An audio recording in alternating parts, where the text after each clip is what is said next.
vedare tinokuchingamidzai zvekare kune chimwe chirongwa pano paZim Facebook Secrets and Confessions. Tadzoka zvekare nemamwe mamessages. Regedzai tibva tapinda mumamessages edu atadzoka takakubatirai. Message yedu yekutanga yakamira sekudai so. Hanzi makadi zvenyu mukoma. Ndinokumbirawo kuti munge muchindiposterawo nyaya yangu makaviga chitupa changu. Ininiwo ndiri mudzimai uye zvekare ndakaroorwawo, saka munina wangu akachata last year, so iye nemurume wake takazovati vange vachiuyawo kunoku kuSouth Africa, ndokubva achitotsvakirwawo basa nemurume wangu but kune imwe kambani. Mukomanashi bamunini ava ndakatongogara ndatongonakirwa navo because vatongori handsome zvekutodaro. So zvakazoitika ndezvekuti pane umwe musi kwavo kwainge kusina magetsi, sezvo inini ndisingaende zvangu kubasa ndakabva ndachizoti vange vachiuya kuzochajisa foni yavo. Saka his intention was vainge vachazongouya vobva vazongosiya foni yavo then vobva vazodzoka vachizoitora kana kuri kunzi foni yavo inenge yazara. Pavakasvika mukoma ndakabva ndazoti ndainge ndichida kuvapa zvokudya. Vakagara paya ndokubva vachizotanga kuona TV. Unoziva kune rimwe drink riya rinonzi Crush. Saka pandakaenda kuspaza ndichinotenga chingwa ndakabva ndazotenga mimwe mishonga iyi iyo inoita kuti munhurume ange achinzwa zemo rekuda kurara nemukadzi. Ndokubva ndadira mishonga uya mujuice ndokubva tatanga zvedu kutandara tichitaura nyaya. Iniwo mukoma ndainge ndongovatarisa vakabva vazongoramba vachinditarisa ndokubva ndatovaudza kuti kana painge paine zvavainge vachida pandiri there was no problem, vaikwanisa kungozvitora. Vakasimuka mukoma ndichitoona kutoti sabhuku ainge akatoshatirwa. Ndipo apo vanhu pavakabva vachizotanga kunakidzana. Takanakidzana mukoma zvenguva refu zvekuti ndakabva ndatonakirwa navo. Nanhasi uno mukoma kutaura chokwadi tichiri kutodanana navo bamunini ava. Apa ndava kutonzwira munin'ina wangu godo, munongoziva zvazvingori so. Saka handizivi kuti how can I handle this jealous feeling because I want a man, even though ndisingadi kuroorwa navo kana kugara navo permanently, but ndinongonzwa kuda kungogara ndichitaura navo, kungogara ndakavambundikira. Now I am even scared kuti kana kuri kunzi vakauya zviya dzimwe nguva ndinokwanisa kuzogumisidzira ndava kuda kutotamba navo chikudo, in which it is very bad. Mukomanashi kana kuri kunzi mukaposta nyaya yangu ndiziviseiwo, ndichange ndichizotevererawo ndiri mucomment section. Vedare ndo message iyo yandakatumidzirwa ichibva kuna ichibva kuna maiguru avo. Naimi kozva zvakangoma azvo veduwe, ngatizamei kuti tinge tichitaura navo amaiguru ava mucomment section. Kozva muchagumisidzira mazoroya kana munin'ina nekuda kwekuti muri kuchiva murume wake, apa muri kutorara futi nemurume wake. Let us try to speak with her in the comment section. Rekedzai tibva taenda panyedu inotevera. Nyedu inotevera yakamira sekudai so. Hanzi makadi zvenyu mukoma, ndinokumbirawo kuti munge muchindiposterawo nyaya yangu makavigawo chitupa changu. Ininiwo ndinoshanda pane rimwe Purazi. Mukoma, mbinga yacho kana ndikatongotaura zita rayo vanhu vazhinji vanobva vachoiziva. Imbinga mukoma yekurevesa. Saka yakabva mukutenga Purazi. Ndainge ndichitoshanda kuSouth Africa but ndikakuudzai kuti mari yandiri kupiwa each and every month inotosvika kuma $570 because I'm working as a farm manager. Pose apa ndainge ndichishanda zvangu kuSouth Africa but ndaishanda futi pane rimwe Purazi. Saka we come from the same village. Nayo mbinga iyi ainge achizviziva murume uyu kuti ndainge ndichishanda kukujoni ndichishandira umwe murungu pane rimwe Purazi. Zvose ndinogona, ndina basa remupurazi randisingagoni ini. Saka pandakazodzoka kumba akabva anditi how about ndikakupa mari muregedza kuramba muchingodzokera kujoni uko kwamunobatwa senhapwa. Mukoma takabva tachizotaurirana paya. Iye akatanga anditi ndichange ndichizokupa $350 pamwedzi ndikaona kuti yainge itori mari yakawanda, because papurazi ipapo tainge tichipiwa 4,000 something a month.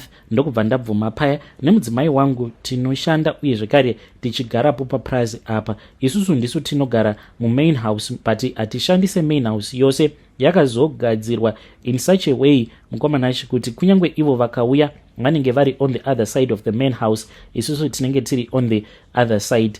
But chinhu chatakatanga kuona, things that we noticed that were very, very weird is that takatanga kuona imwe nyoka, black mamba. Nyoka iyi mukomanashi yakatanga yaonekwa namadam, vainge vari busy vachitowacha paya, vakabva vati nyoka nyoka nyoka. Neniwo ndakabuda panze ndichimhanya kutoti nyoka yacho iripi. Mukomanashi ndipo apo patakabva tazoona kuti nyoka iya yakangonyangarika, ende pacho pavainge vakaiona mukoma painge pari panzvimbo pekuti taifanira kunge takaionawo nesuwo nyoka iyoyo, but takaishaya. Takaitsvaka nyoka iyi kudzamara tichizonotsvaka mamwe mapiritsi aya anonzi mapiritsi egonzo, kuri kuzama kuidzinga nyoka iyoyo kuti isazongoramba ichidzoka, but mukoma black mamba iyi yakangoramba ichingodzoka ichingoonekwa neni namadhamu chete. So I then reported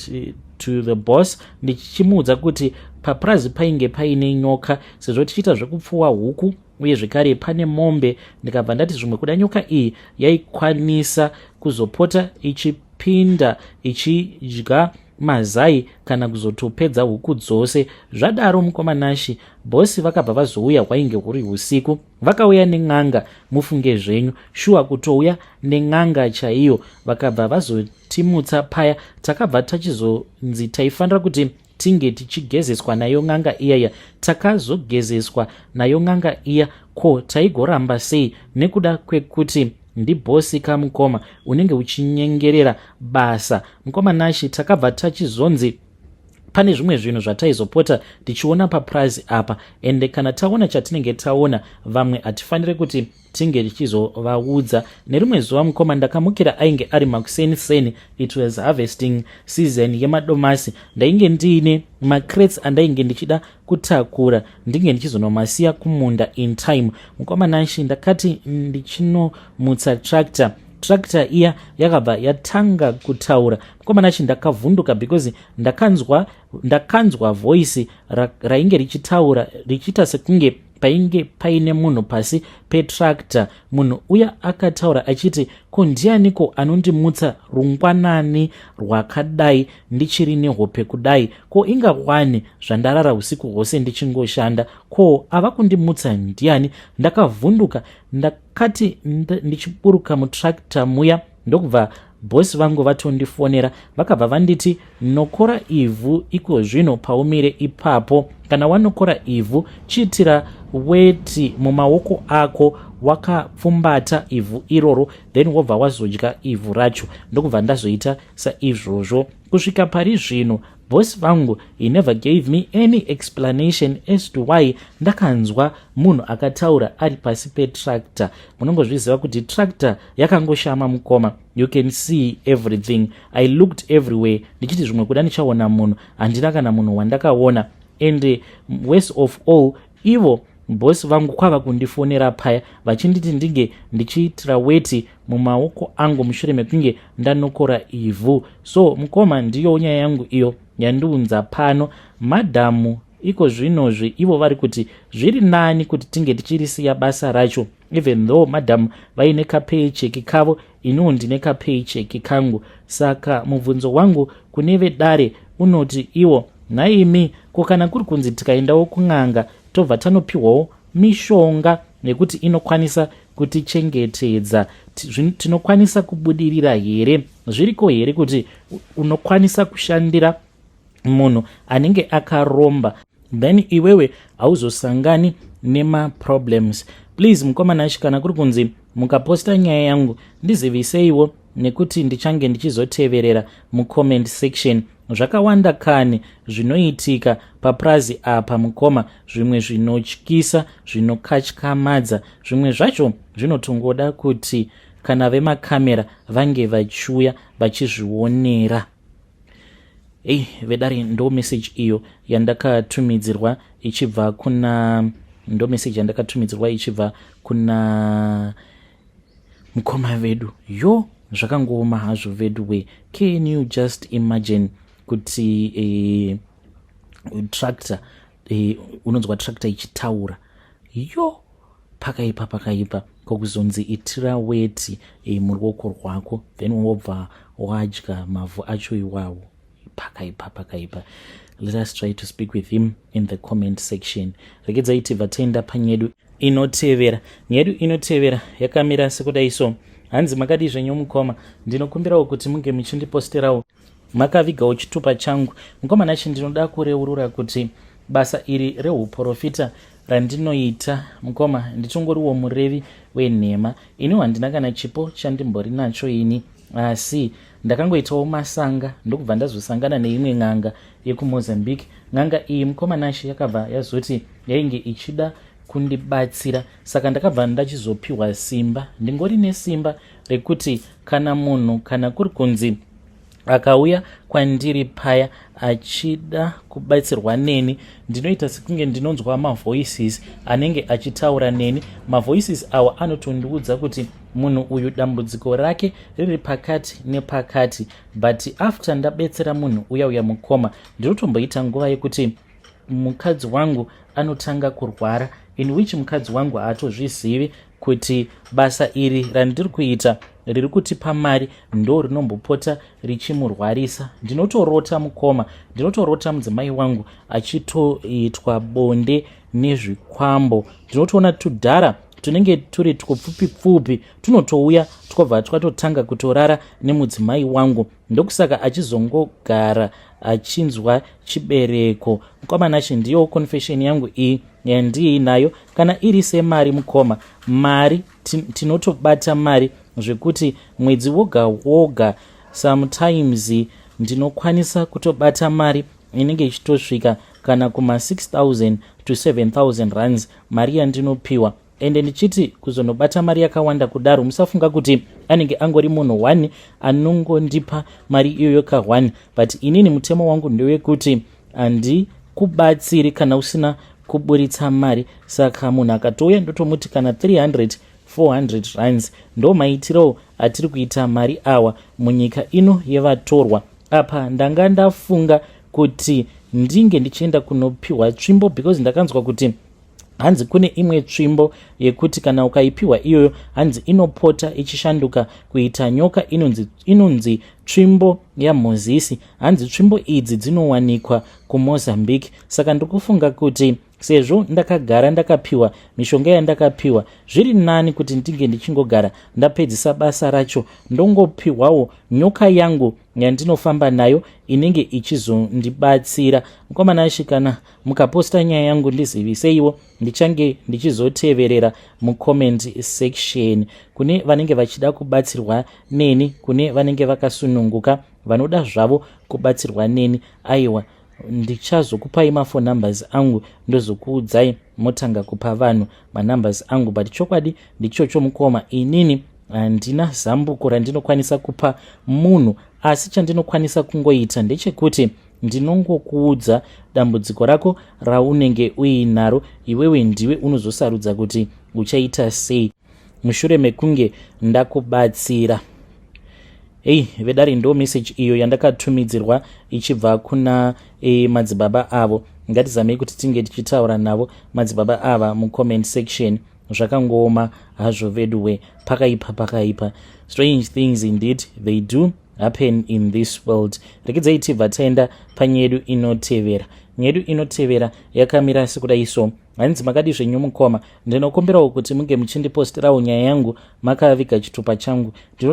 Ndinoda kureurura kuti tisati taita mari, vabereki vangu vasati vaita mari. This was way panguva iya before muramba tsvina. Saka pamba pedu painge paine maloja ainge akawanda. I think at one time taiva nemalodges aitosvika kuma 14 or so zvakazoitika mukoma ndezvekuti baba naamai vangu vakabva vazodana n'anga iyaya payakauya yakabva yazocherera mishonga pakati pahwo usiku, vanhu vakarara. Saka each and every month end vanhu vaiti mushure mekunge vabhadhara mari dzavo dzerent, mari iyoyo yainge isingashandisiwe kwemazuva mukoma. Dzimwe nguva taikwanisa kutoswera muswere wese wezuva tichitoziva kutoti mumba munenge muine mari inenge irimo but yaisashandisiwa mari iyoyo. Mukoma nashi mari iyi yaiendeswa mune imwe room, takatonzi tinge tichitorara mudining, tikabva tanzi spare bedroom yedu ndimo maifanira kuti munge muchizoitwa zvose izvo zvavaipota vachinzi vange vachiita nen'anga yavo. Saka mari iyaya yaingonoiswa muhari kuzonosvika vachizoti chiendai munotora mari iyoyo. Baba vangu I still remember kuti mari iyoyo vainge vasingaibate. Then baba vakabva vazotanga bhucha. Vakati vatanga bhucha ravo mukoma vakatanga kuita imwe mari inotyisa. Kusvika pari zvino mumhuri mune imwe mari yakawanda zvisingaite mukoma. Tiri vanhu vekuti takabudirira, but I still remember kuti zvakatangira ipapo mushure mekunge baba vatanga kutora mari dzavanenge vapiwa dzerent nemaloja vobva vachizodziisa muhari. And I think kuti baba vangu vainge vachibira maloja edu malaki avo. This is now what I'm thinking about. Nekukurawo nekuzonzwawo nyaya dzinotaurwawo mumaconfession, I really think kuti that is what my father was doing. Vedare ndo message iyo yandakatumidzirwa ichibva kuna mukoma vedu. Zvakangoma azvo vedu we. Pakaipa. Strange things indeed they do happen in this world.